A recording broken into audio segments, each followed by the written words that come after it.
মাদারগঞ্জের ঐতিহ্যবাহী কয়রা বাজারের কোটি টাকার সরকারি খাস জমি দখলের অভিযোগ ওঠে স্থানীয় প্রভাবশালী লেলিন সরকারের বিরুদ্ধে। পৈতৃক সম্পত্তি দাবি করে দফায় দফায় সরকারি জমি দখল করে ভবন নির্মাণের কাজ চালিয়ে যাচ্ছেন তিনি।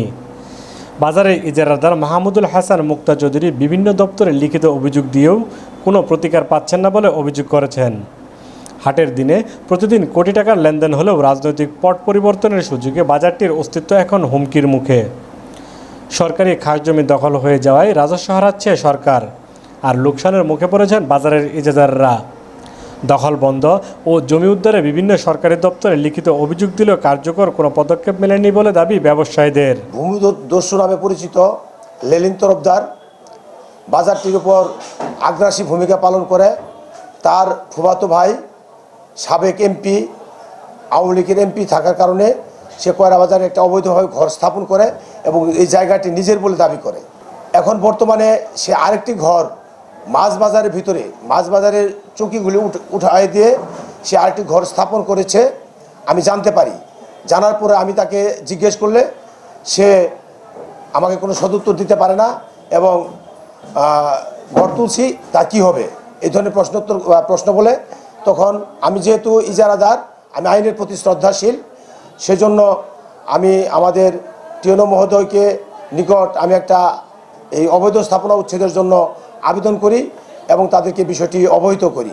টিএনও সাহেব আমার সামনেই ওই চিঠিটি এসিল্যান্ড বরাবর ফরওয়ার্ডিং করেন এবং তারা দ্রুত এর ব্যবস্থা নেবেন বলে আমাকে আশ্বাস দেন। আমাদের ডিসিআরের ঘর আছিল ৮০ সালে, তো আমরা বৈধভাবে খাজনা দিয়ে ব্যবসা করে আইছি।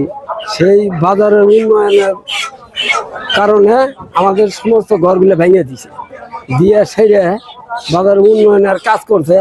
তাহলে ডিসিআরের জায়গা আমগর আছিল সেটা বাতিল করে আলাইছে গভর্নমেন্ট।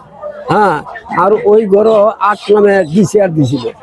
৮০ সালের রেকর্ড কাটি দিছে। সে আবার কি করে দাবি করে এই জায়গা লেলিনে ঘর উঠাই দিছে, লেলিনের আওতায় ঘর। ওরা চাই জনগণের যেন অসুবিধা না হয়। ঘটনা এই জায়গায় মাছারি আছে, মাছের ব্যবসা চলতেছে।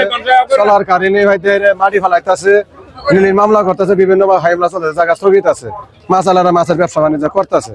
করার পরে মাঝখান দিয়ে গড্ডা উঠলো, মুরগির গড্ডা উঠাবার দিয়ে মাছালাগরও ক্ষয়ক্ষতি, আমগরও ক্ষয়ক্ষতি। টিউবওয়েল বড় মুখ যাওয়া যায় না, বাসনা গন্ধে পানি টানি কেউ খাবার পায় না, কিন্তু ব্যবসা বাণিজ্য করায় না, মুরগির অনেক গন্ধ।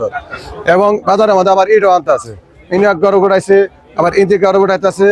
জায়গা মানে ওর আগুর এই সাইডে হইতে ওর পুরাটুক জায়গা নেলিনে ওই যেটা বলতেছে। কারণ আমার ব্যবসায়ী, সাধারণ ব্যবসায়ী আমরা বলতেছি, তোর জায়গা যদি হয়ে থাকে তাহলে তুই সরকারি গভর্নমেন্ট নে হাইরে তুই মাপজুর দিয়ে তুই নি।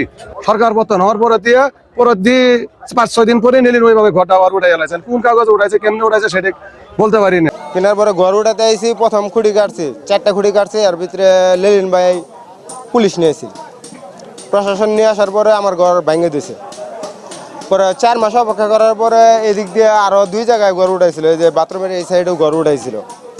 পরে প্রশাসন এসে ভেঙে দিয়েছে যে পাবলিকের সমস্যা হবো, সেই জন্য ভেঙে দিয়েছে।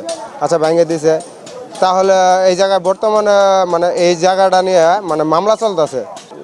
সে আমার দুলাভাই লাগে, তার সাথে আমি কথা বললে যে লেলিন ভাই তাহলে জায়গাটা যেহেতু পড়েই আছে এই জায়গাটা, তাহলে এই জায়গাটাতে আমি আপাতত মুরগি ব্যবসা করে খাই। তারপর তখন তুমি যখনকে কবা ভেঙে দিবার জন্য, তখন আমি ভেঙে দেব। তবে ক্যামেরার সামনে কথা বলতে রাজি না হলো বাজারের খাস জমিটি নিজের পৈতৃক সম্পত্তি দাবি করে আদালতে সরকারের বিরুদ্ধে উল্টো মামলা দায়ের করেছেন অভিযুক্ত লেলিন সরকার।